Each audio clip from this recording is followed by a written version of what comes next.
Hello and welcome to BierTier, German engineer explains oxygen not included. Today we are back with a new episode, and in this episode we are going over automation. Yes, we're gonna get started with automation. There's a lot to cover, and today we will get started with the most simple sensors as well as a basic overview how automation works in the first place. So let's just jump right into it and see how that works out for us.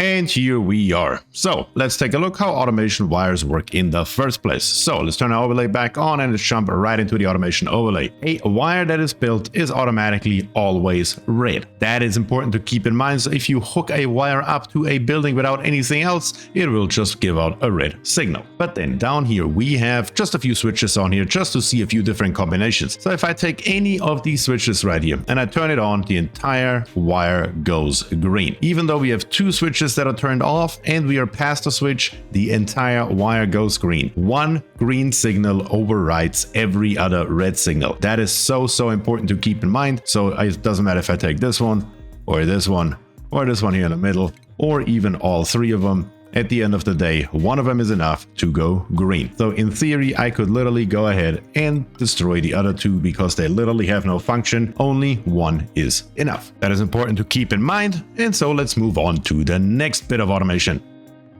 And over here is the next bit that I want to cover. Those here are all the different gates. When we turn our overlay back on and hop into automation and scroll all the way down, we can see we have the AND gate, the OR gate, the buffer gate, the filter gate, the XOR gate, and the memory toggle. And they are here exactly in that order from left to right and from top to bottom. So let's go over them one by one by one. Let's get started with this one right here. Let's close it and let's turn on our automation overlay so we can see what's going on. This one right here is the NOT gate, and the NOT gate just does the opposite of whatever you're trying to do. So for example, right here the signal switch is currently green. We can see the wire here being green and the wire on the other end coming out is red. So let's turn our switch off. And you can actually see what's happening right here. Most of these have really cool animations. So if I turn my switch in the other direction, this here will flip and it will turn the green that's currently on the bottom to the top. And that is exactly what it does. So we give it a red signal, a green comes out, and vice versa. That is the NOT gate. Very important piece of equipment. Over here we have the AND gate, and the AND gate is pretty self-explanatory, and we can see a little switch right here and a little switch right there. If I only turn on one side, nothing happens with our output. If I turn on the other side, now both of them are green and our output goes green, but it needs both inputs for it to ever go green. Only one of them being off and one of them being on does not help. Both of them need to be made. That is the basic idea of the AND gate. Next on the list is the OR gate, and you may be able to guess it. The OR gate means either one of the two have to be true. So I turn on the left one and we can see this here goes up. And it pushes the switch right here in the middle of our device and it goes green. And I can do the same thing on the other one, but it literally makes for our output no difference what the state of the second one is. As long as one of them is green, this here will not change. And that is exactly what that should look like. This can be very useful if you want to have two sensors, but either one is fine to turn on your output, for example. Let's move on to the next one. And here we have the next one, which is the buffer gate. And the buffer gate is the first one where we can actually change some settings. We can change the buffer time all the way from 0.1 seconds to 200 seconds. I'm going to leave it on 5 for demonstration purposes, and let's see how it works. If I take my switch right here and I turn it on kind of like this, it goes immediately green. The entire circuit goes green. And when I turn it back off, only the bottom part goes green. We can see the timer going down. When the timer reaches 0, now it goes red again. So this here basically just buffers the signal for the specified amount of time, which is 5 seconds right now, and it will keep it in that state, the green state to be precise, for that amount of time that we specified. It is pretty simple and straightforward, but it can come in very handy later on. Let's take a look at the next one. And here we have the next gate. It is a little bit of a special case, so let's take a look at it. We can see this here is the animated part, so keep your eye on this one here. I'm going to turn on one signal switch right now, the left one, because it does not matter, and it goes green. We're going to give our signal in, it goes through, and then it goes up. If I turn my second one on though, So kind of like this here rotates all the way to the bottom state, and the bottom state does not allow a green signal to go through. So what does that mean? That means that only one of the two are allowed to be green. If both of them are green or both of them are red, we are giving out a red signal. We are only giving out a green signal if one of them is green, and it does not matter which one that is. Literally makes no difference. If I turn only on the right one, it's the exact same result as if I only turn on the left one. That is important to keep in mind, but this one here is really not that often used, but it's still good to know what it does. On to the next one. And here we have the next one, and the next one is the filter gate, and it looks very similar to the buffer gate, and it even works kind of similar. So let's take a look at it. We can change the settings from 0.1 seconds all the way up to 200 seconds, just like before, but I'm going to leave it on 5 seconds, just like before as well. So let's take a look what it does. Last time around, if you remember, we turned on our switch down here, it went immediately green, and then the 5-second buffer started, and then it turned back red. This time, it's the other way around. We're gonna turn it on. Our buffer here starts, we are still on red, and now when the time is over, now we are green. So it basically, not just basically, it actually works directly in reverse to the buffer gate. The buffer gate buffers the signal we give out for a specified amount of time, and the filter gate gives us a little bit of extra time to turn it on in case we want to make sure that something happens for a longer amount of time before we actually give out the green signal to the rest of our automation. So this here is our filter gate. And now let's move on to the next and last one. And right here, last but not least, we have the memory toggle. So let's see how it works. First of all, our inputs here are a little bit different than normal. We have a set port, a memory output, and a reset port. So what are we going to do with it? If I take this switch and I turn it on, we are giving the signal straight through and it goes green. And now comes the special part. If I turn it back off, it will stay green, and it will stay green forever. And I can flip this here back and forth. The output state will never change. So how do we get this one here back to red? Let's take a look. We have our switch here on the bottom right that is hooked up to the reset port. And yes, the reset port resets this memory output. If I turn this one here green, it sets this one here red.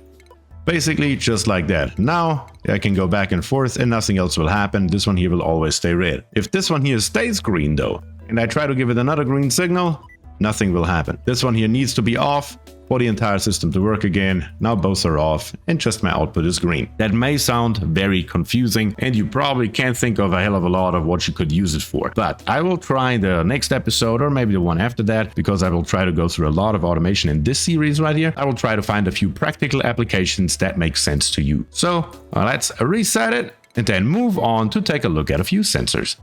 And right here is the first contraption that I want to look at, which is just a very simple power generation device. And we need to have a little bit of automation to make it more efficient. And that's exactly what we're going to do. So let's take a look first. I'm going to pause it real quick to explain what we're doing. I'm pumping with this DEF pump right here, natural gas in. Right here, I have a liquid pump that pumps in polluted water. That is just for cooling. When we take a look, we are literally just looping it through all the way through. And then we're going to feed it into right there. That is all what this DEF pump here does. And with the F7 overview, we can see that the natural gas is coming in just to provide the natural gas for our natural gas generators. The natural gas generators themselves produce 67.5 grams of polluted water per second, as well as 22.5 grams of carbon dioxide per second, and of course a ton, and I mean a ton of power. 800 watts, now that is not too shabby. What is most important is what we are doing down here with this hydro sensor, because that is mainly what I want to look at. The hydro sensor is set up to send a green signal if the below condition is reached, and the below condition is above 200 kilograms. We can see we can set it down all the way to 3 kilograms, and we can set it all the way to 2000 kilograms. So that is the range of our hydro sensor right here. I'm setting it to 200. We can say above or below. We can choose right here. I'm saying above 200 kilograms. So if this number right here reaches above 200 kilograms, our liquid pump will turn on. So let it run. And then let's take a look. That should happen here any second. We are very, very close. And as soon as we reach those 200 kilograms, our pump will turn on for a very brief moment and pump out about 10 or so kilograms, maybe a little bit less, maybe a little bit more. We will see. We have reached 200 kilograms. Our pump is now pumping and it's turning on for a brief amount of time. And then it turns back off. And now our water here normalizes and we're filling it back up. So what is the actual purpose? Why would I build it right there? Well, the purpose is that I don't want this pump here to be running 24/7. These pumps here are pretty power hungry. I mean, if we take a look, they need 240 watts per power. That is a lot. So having it constantly run just to pump on polluted water, that is not really efficient, is it? So we put in a little bit of a sensor and it turns just on every once in a while. What would that be? Maybe 5 times per cycle for a couple seconds or so? That is a hell of a lot better than running constantly and pumping out literally grams of water at a time. That is the purpose of this sensor. And again, we need to make sure that we have these 3 settings here set up correctly, or better to say these 2 settings above or below, and the specified amount. What do we also have up here? If you take a look in the actual automation overlay, of course, the automation wire down here, don't forget about that. If that is not hooked up, nothing will happen. Up here on the top, I have here a bunch of those wires that are not hooked up to anything. And as I said earlier, right now, this here is red and it will stay red. And if I hook it up, this pump here will turn off immediately. So will this one, and so will this one. Every single one, because red is red and there is nothing that can change that. So how can we do something about that? And this is where, for example, a smart battery would come in. So if I go to power and I find us a smart battery and I hook it up right here, now we can set up the smart battery. That is a little bit of a bonus. That is way too advanced for what we're doing right now. But I figured since we already have our natural gas generators right here, we may take a look at it as well. We have a low threshold and a high threshold. The high threshold is whenever we turn off our natural gas generator that is hooked up to it. So for example, if I set this here to, let's say 50%, that is when we turn it off. If this here reaches a total capacity of 50%, and we can see here power available 2.4 kilojoules out of 20 kilojoules. As soon as this here reaches roughly 10, this here will turn off. But what is the low threshold? The low threshold is the bottom, and that is once again a percentage. So if I set it to 10%, if this here goes below 10%, which is 2 kilojoules out of 20, 10%, then our natural gas generator will turn on. Usually you would not build one smart battery for every one of them. Usually you would build one and hook them all up in a series. But right now this is just for testing purposes. So right now we're going to let it run. And as soon as this one here reaches roughly 10, this one here should turn off. And there it is. It reached its 10 and it turns off. And it would turn back on when we fall below 2. Obviously, we have 4 gas generators right here and only 1 liquid pump that turns on every 100 years or so. So it will never ever reach that again. So this one here is now effectively turned off forever, but that is just in our build. Usually you would not build it like that. So now I put in all 4 of our batteries and I set them up to 90 and 10. 90 and 20, 90 and 30, and 90 and 40. So why would we build something like this here? Well, we have only 1 power consumer, but we have 4 natural gas generators. So we are producing, in theory at least, much more power than we will ever need. So it would be extremely wasteful if those 4 natural gas generators here would be constantly running, because we are still burning all of that natural gas for no particular reason. And the smart battery is helping us with exactly that problem. We can set it up that these here only run when our power consumers are actually needed. We run our power consumers, we fill up our battery, and then we turn it off as soon as the battery is full. Now in this time here, we are not using any natural gas, and that is a very valuable resource, so we don't want to waste it. And that is the reason why we would do it like this. But again, in reality, what you would do is you would only build one of those and you would get rid of all this automation right here. For example, counting like this here, you would get rid of all of this. And then what you would do is you would build one and hook all of them up at once to one battery, something just like this here. There's no reason to build more than one for each power source. That's how I usually do it. I build one for my hydrogen, one for my natural gas, and one for my coal. Later on the petroleum, and so on and so forth. But let's move on to the next piece of automation. Right here in the bottom, this is to show off the duplicant motion sensor, which I barely use ever, but I wanted to show it to you anyway. So what do we have here? We just have 4 dupes that can live here on the right, so disregard everything that's over here, does not matter. And then right here, I have a ceiling light hooked up to a duplicant motion sensor. And that is just so that this light is not always on. It barely uses any power at 10 watts, but still over time that can add up if you have lots of lights. So maybe you just want to turn on your lights when a duplicant is nearby to increase the efficiency of whatever your dupes are doing. So I put in something random like rock crushes, and on the left here, this rock crusher here is waiting for aluminum ore. So let's give it some aluminum ore. I put some aluminum ore right here on the bottom, and as soon as I open this door here, a dupe should come by. And the first dupe is coming, and it's Jean, and as soon as she's running through this area right here, it will turn on. And right here is where the dupe is working, right beside this button, which means when we put that in and we actually work on it, so Nikolai is coming and doing actually the work, he's standing in the light and he's working much more efficient. Let's turn on all of them so we can take a look what that looks like.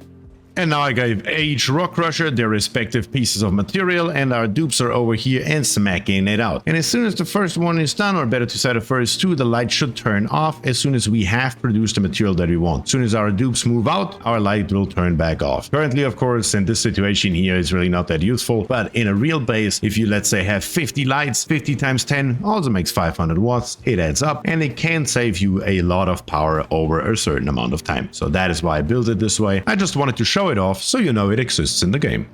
And now our dupes are done. Currently, of course, in this little setup here, they have nowhere to go, so I will send them all manually on their merry way out of this area, because normally they would just go and do other tasks. There are just no other tasks to do, so I'm going to send them out manually, and our lights turn back off. That is the entire purpose of the duplicant motion sensor. It turns something on when a dupe is nearby and turns it off when not. On to the next one.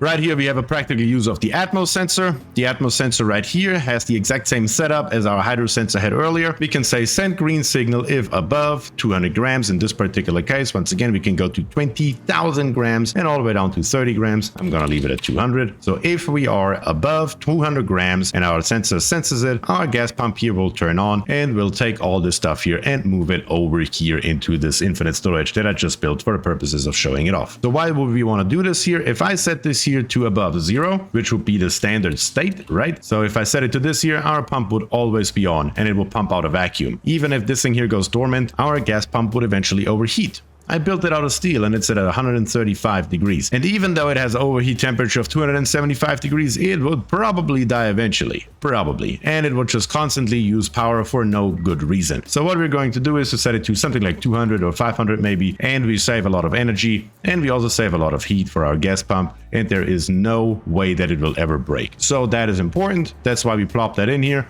and that's what the ATMO sensor is generally used for. On to the next one.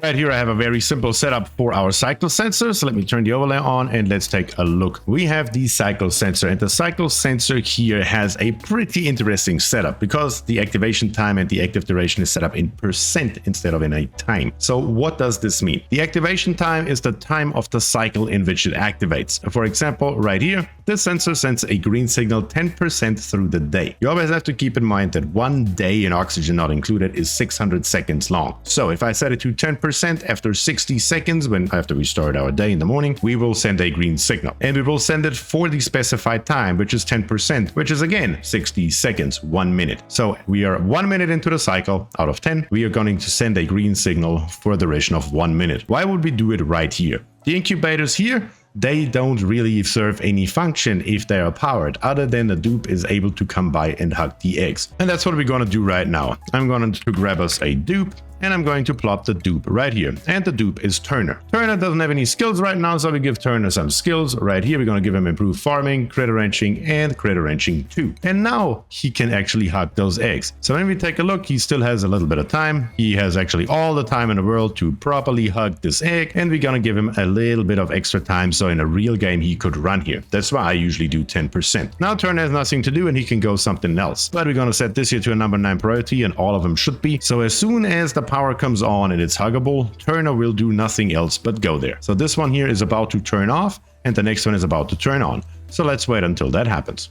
And the cycle sensor here has reached the end, and the next one is going to turn on, and Turner immediately walks over and hugs this egg to make sure that it hatches faster. That is the general idea. So now that Turner has served his purpose, we can get rid of him. Turner, come here, over to this side, and then we're going to say filter destroy creatures. Goodbye, Turner. You served your purpose, but that is why we set this here up. Also important to keep in mind is that these things here use 240 watts of power each. That is a lot of power to let him run 24/7 for no particular purpose. That is why we turn him off. With our cycle sensor, we're going to save us some energy. That is the main purpose. And that is just one of the many things that a cycle sensor can do.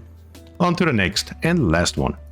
And right here, last but not least, we have our last relatively simple looking system, but we are actually using 3 different pieces of automation right here. First of all, we have the liquid element sensor, and the liquid element sensor, as the title says, can detect any liquid element. We have an entire list right here, basically every single one that is in the game. And down here, I have used water, because that's what's in here, just plain old water. And we are pumping in more water with our pipe right here. More water is coming in constantly. So this one here, as soon as it detects water, it will send out a green signal. What we do want to do is, though, we want to have a red signal for our liquid vent to make sure that it closes. So we also have a NOT gate in the middle.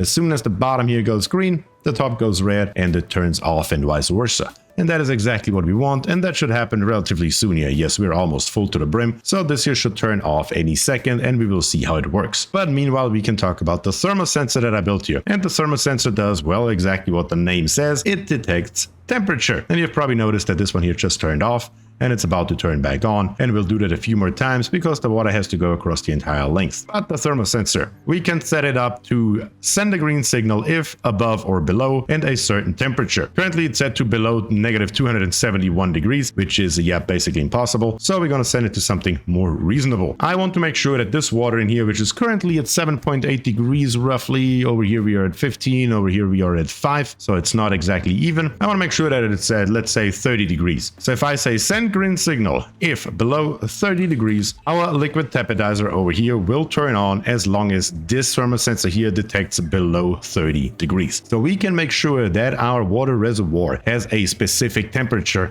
and we can heat it to the temperature, which comes in very, very handy if you're playing on something like a Rime. And you may have actually seen that in my first Let's Play. I built the exact same setup like this to make sure that my water has a reasonable temperature, and we actually use this setup here to heat up the entire base to a livable temperature for our dupes. But yes, this is those three pieces right here, and we have a lot more stuff left here in our automation tab, and also in our power tab, in our plumbing tab. There are so many sensors everywhere that it's not even funny, and we will slowly but steadily make our way through it with practical examples. But that is all I have for you today, so if you enjoy the content, please subscribe to the channel, leave a like on the video and comment down below. Let me know your thoughts. Do you have a sensor that you want to see specifically? Let me know. I'll make it happen. And with that I say thank you and peace.